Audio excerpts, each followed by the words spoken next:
Bonjour à tous et bienvenue pour ce nouveau test. Aujourd'hui on va parler des Zenfur DT6 Pro, les nouveaux intras de chez Zenfur qui viennent un peu plus, on va dire, remplacer les Zenfur DT6 avec une signature différente et surtout un design beaucoup plus retravaillé. Je les aurais pas forcément appelés Pro, mais ça, pour moi ça me fait plus penser à un nouveau modèle, tant il y a de choses qui diffèrent entre eux, et donc ce qui fait qu'on se retrouve avec une configuration cette fois-ci avec 4 drivers au lieu de 3. Ils ont ajouté une armature équilibrée, on a droit à un driver de 12,5 mm et toujours ce driver donc piézoélectrique qui est présent. Donc ce qui fait qu'on a deux drivers armature équilibrée, deux drivers dynamiques et le piezo qui est toujours là et qui est assez bien maîtrisé, surtout pour le prix auquel il est vendu, qui est d'environ 25 à 30 € selon les jours sur AliExpress. Je remercie le KLZ qui m'a permis de partager ça. Aussi il vend une version noire, ici j'ai une version qui est beige on va dire, et on en parlera sur le côté design, mais il m'a un petit peu tapé dans l'œil déjà en termes de design.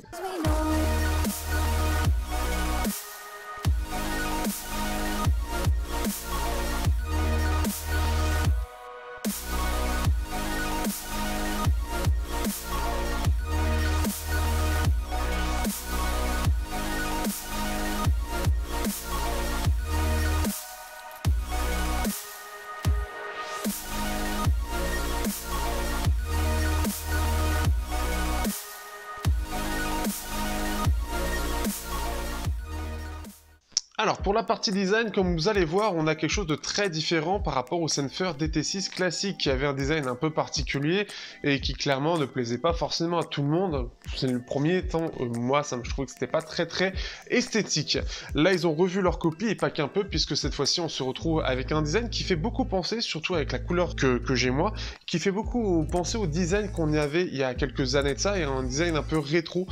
qui est clairement assumé et clairement montré, que ce soit sur la version grise avec un espèce de grain qui est fait, parce qu'on a une espèce de gris métallisé, mais c'est un gris qui a vraiment une espèce de grain, alors qu'en fait c'est juste une peinture en soi. On a une version noire, la version beige et la version bleue que je trouve la moins jolie pour le coup,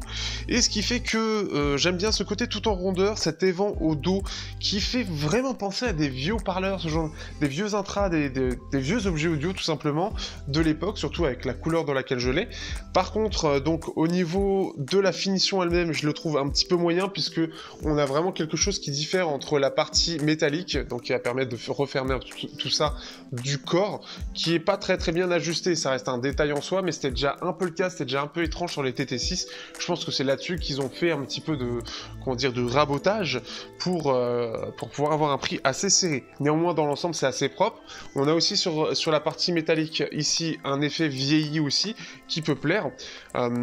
On a aussi des embouts qui cette fois-ci sont beaucoup plus jolis entre guillemets, dans le sens où on va avoir pas des embouches rouges bizarres avec des traits, des ergots étranges. On a des embouts beaucoup plus classiques, beaucoup plus faciles à mettre. Ce qui est bien évidemment, je vous montre après, c'est qu'on n'a pas besoin de le mettre derrière l'oreille. Ça a l'air con à dire comme ça, mais ce qui fait que c'est une première chose. Beaucoup de gens aujourd'hui n'aiment pas forcément mes tests d'intra, en tout cas n'aiment pas les intras que je présente, notamment parce qu'il faut les mettre derrière l'oreille. Et en général, le truc c'est que par rapport à des intras classiques, la qualité sonore n'a strictement rien à voir. Ici, on en parlera dans la qualité sonore, mais ça n'a pas trop impacté sur la qualité sonore, et c'est ça qui est très intéressant. Ils ont fait un beau travail en termes d'esthétique, on n'a pas besoin de le mettre derrière l'oreille, et en plus de ça, le comble dans tout ça, c'est que c'est détachable. Donc ça, c'est une bonne chose. Donc on est sur une connectique MMCX, donc assez classique, on peut changer donc de câble, sachant que le câble en lui-même, lui, est plutôt de bonne qualité aussi. On a exactement le même que les DT6, donc c'est une bonne chose. Il est plutôt épais, on a un côté tressé. Par contre, le côté un petit peu, et là pour le coup ça se voit, on sent aussi pareil que ils ont fait un peu le minimum là-dessus, c'est ça, que là en fait la partie lambeau en caoutchouc qui permet d'éviter à ce que le câble se plie à la sortie du câble jack, de la partie jack, et ben en fait là il est sorti complètement, donc ce qui fait qu'on peut le remettre mais il ressort tout le temps. C'est ce genre de choses qui peut y avoir, donc il y a un peu la qualité de fabrication un petit peu moyenne, même si c'est propre, on voit que clairement il y a un petit peu de tolérance dans tout ça. Donc dans le port, il faut que je me sorte cette oreille là. Donc ici je vais avoir en haut à gauche, enfin en haut on va avoir le gauche et le droite, et voilà ce que ça donne. Donc là ce qui est bien c'est que j'ai pas besoin de le mettre derrière l'oreille.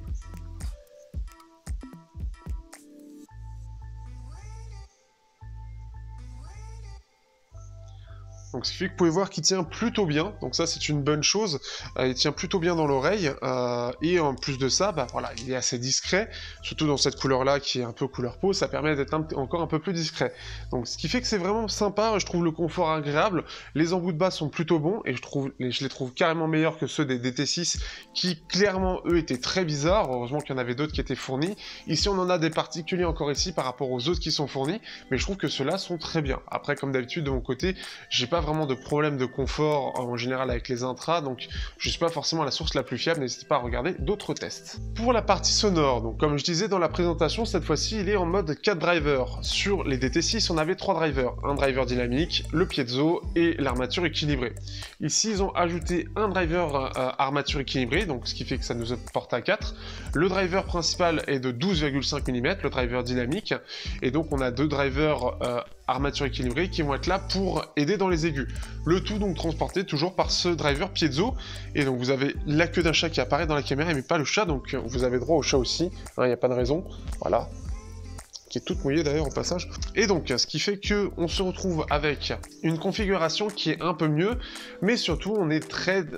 loin de ce que proposaient les Senfer DT6 en termes de signature. La signature des DT6 était très portée sur les voix, on avait un côté très médium, des médiums qui étaient très rehaussés, et on entendait pas mal le piezo dans les aigus, ce qui était mon reproche principal, au-delà du fait que c'était pas une signature qui m'intéressait. Ici on est sur une signature dynamique, donc c'est-à-dire vraiment qu'on va avoir une grosse basse, des médiums au retrait et des aigus qui ressortent. Je trouve globalement déjà que le piezo est bien mieux maîtrisé, en tout cas il est bien mieux caché dans le reste, ce qui fait qu'on va beaucoup moins l'entendre, on va avoir beaucoup moins cette froideur, au contraire, on va avoir donc une basse qui va être très présente, autant que celle des BKs Spring 1, qui eux aussi avaient une bonne grosse basse. Donc ça c'était une première chose, des médiums un peu plus en retrait que les BKs, et des aigus qui ressortent mais sans être un peu moins agressifs en tout cas que les Spring 1, donc ça c'est une bonne chose, et ce qui est bien c'est que le piezo ne s'entend quasiment pas. Forcément on va l'entendre surtout sur des cymbales, les cymbales où on va avoir vraiment le son dans les très hautes fréquences qui va ressortir plus, donc ça va ressortir un petit peu plus que la normale. Néanmoins je préfère largement la qualité sonore par rapport au DT6, je les trouve plus rapides, plus performants, je préfère largement la signature avec des voix beaucoup plus chaudes et beaucoup plus naturelles je trouve, alors que dans les DT6 je les trouvais qu'elles ressortaient trop, mais qu'elles étaient beaucoup trop froides, qu'elles étaient beaucoup trop analytiques et que ça manquait un peu de vivant, ça manquait un petit peu de... c'était trop analytique à mon goût. Ici on a quelque chose de plus chaud, de plus agréable, on a quelque chose qui est assez fun dans l'ensemble, donc comme j'ai dit on a quelque chose de dynamique, et ce qui fait que ça va aller beaucoup plus sur tous les styles, on va vraiment avoir quelque chose, dans l'électro ça va forcément être excellent, dans du métal c'est assez rapide, c'est très performant, globalement j'ai beaucoup moins de choses à lui mettre en défaut par rapport au DT6, donc ça c'est une bonne chose. Puis on a vraiment cette bonne rapidité, n'empêche pour le prix, on a une excellente rapidité, et ce qui va permettre notamment d'avoir des performances qui vont être équivalentes à ce qu'on le retrouve en étant derrière l'oreille. Donc ce qui fait qu'ils ont fait un bon exploit, puisque ils sont assez petits mais ils sont très performants, et ça c'est une excellente chose, le tout pour, comme je l'ai dit tout à l'heure, un prix qui est tout à fait abordable. Donc ce qui fait que là clairement ça vient, alors par rapport au BK Spring, les Spring 1 sont quand même plus techniquement bien meilleurs. Par rapport au TRNV 90, la question se pose, les TRNV 90 sont un petit peu plus lents, ils sont un peu plus mous, on le sent, ils sont un petit peu plus lents sur la réactivité. Par contre on a quelque chose qui est plus équilibré, donc après ça dépend de ce que vous cherchez. Donc ce qui fait que c'est intéressant, et le son en tout cas passe bien pour à peu près tout ce qui est rap, tout ce qui est rock, tout ce qui est hard rock, metal, électro, etc. Le classique je trouve qu'il y a un peu trop de basse pour ça, mais globalement en tout cas il s'en sort vraiment bien, et ce qui fait que ça va être beaucoup plus grand public, donc c'est là après où il faut vous départager par rapport au DT6. Par rapport donc à la séparation des instruments, forcément avec le piezo, ce qui aide beaucoup, on a une excellente séparation des instruments. Par rapport au BK Spring 1 aussi, on a une scène sonore qui est bien meilleure, puisque les Spring 1 avaient quelque chose qui était très basique. Ici on va avoir une scène qui va être très bonne, les DT6 étaient déjà très bons là-dessus, et ce qui fait que là c'est la même chose, on va avoir une scène qui est assez large dans l'ensemble, et qui va avoir une bonne profondeur, donc ce qui fait que la qualité là-dessus est aussi assez bonne, donc ce qui fait que c'est aussi quelque chose à mettre là-dessus pour ces DT6. Vous avez aussi, pour l'isolation, ça reste correct, c'est moins bon que ce que je connais pour la plupart des intras, mais ça se défend plutôt bien, ce qui fait que dans les transports, peut-être le métro ça va être un petit peu limite, mais dans les transports, globalement, j'ai pas vraiment eu à me plaindre. Ça reste moins bon que la plupart des casettes que j'ai en général, qui ont une meilleure réduction du bruit là-dessus, une meilleure isolation. Par contre, alors forcément, vous avez un évent, donc c'est-à-dire au dos, vous avez cette petite partie, cette petite grille, ce qui fait que ça va faire passer un petit peu de son, un peu plus que la plupart des intras, mais ça reste tout à fait correct, à moins que vous explosiez les oreilles, et donc là vous allez gêner les gens autour de vous. Globalement ça ne gênera personne. En tout cas, pour conclure, qu'est-ce qu'on peut dire de cette DT6 Pro? Par rapport au DT6, ce que j'aime bien, c'est qu'il y a une refonte totale en termes d'intra, ils ont complètement refait le design, et on a quelque chose qui est pour moi beaucoup plus agréable déjà visuellement, parce que ça reste que clairement on a une grande amélioration, et puis on a vraiment une identité, on a vraiment quelque chose, et on a vraiment cet esprit de montrer un design un petit peu plus rétro, et ce que j'apprécie beaucoup, parce que je trouve que c'est très réussi. Vous avez aussi une qualité sonore qui est bien différente des DT6, et ce que j'apprécie beaucoup plus, on sent qu'ils maîtrisent beaucoup bien les piezo, et c'est parmi les seuls à très bien maîtriser les piezo, je trouve. Je suis même assez impressionné de la qualité du rendu sur ces DT6 Pro, parce que, à part vraiment quelques musiques avec les cymbales, où vraiment ça va être titillé un petit peu, et on va sentir le piezo ressortir, parce que les armatures équilibrées ne vont pas aussi haut dans les très hautes fréquences, globalement, il ne s'entend pas, on va entendre qu'il est là dû à sa réactivité, mais ce qui fait que c'est excellent de ce point de vue-là, et ce qui fait qu'on a un rendu qui est dynamique et qui va mettre en accord beaucoup plus de gens par rapport au DT6 qui manquait un peu de basse par exemple. Ici on va avoir une belle basse bien présente qui va être là vraiment pour vous donner du punch tout en ayant quelque chose d'assez clair et d'assez fun tout simplement, avec des voix qui sont correctement présentes, qui sont pas qui sont pas agressives et qui ont une bonne chaleur, donc ce qui fait que le driver dynamique est bien présent jusqu'à une bonne partie des voix, ce qui fait que globalement je le trouve vraiment bien fait. Alors après, ceux qui veulent de l'équilibre, vous allez être un petit peu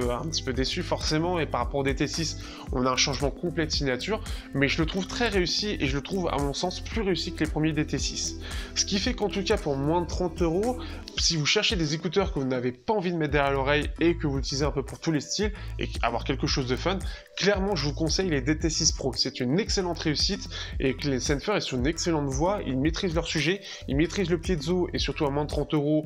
il n'y en a pas beaucoup qui le maîtrisent, donc je ne peux que les conseiller. J'espère que ce test vous aura plu. N'hésitez pas, si vous avez envie de l'acheter, de passer par le lien en dessous. En tout cas, donc vous avez le vendeur Lucky LZ qui est un très bon vendeur, très fiable et très sympathique au passage. Donc n'hésitez pas à mettre votre petit Technoid FR dans le message quand vous commandez. Ce sera gentil à vous, ça permet de montrer qu'il y a du trafic. Mais en tout cas, voilà, merci à vous. Je vous dis à bientôt pour notre prochain test sur Technoid. Je remercie aussi bien évidemment les tipeurs et les utipeurs toujours là présents pour m'aider dans cette quête des intras et qui me soutiennent dans ma chaîne, donc je tiens à vous remercier aussi à vous. Allez, ciao, à bientôt pour un prochain test sur Technoid.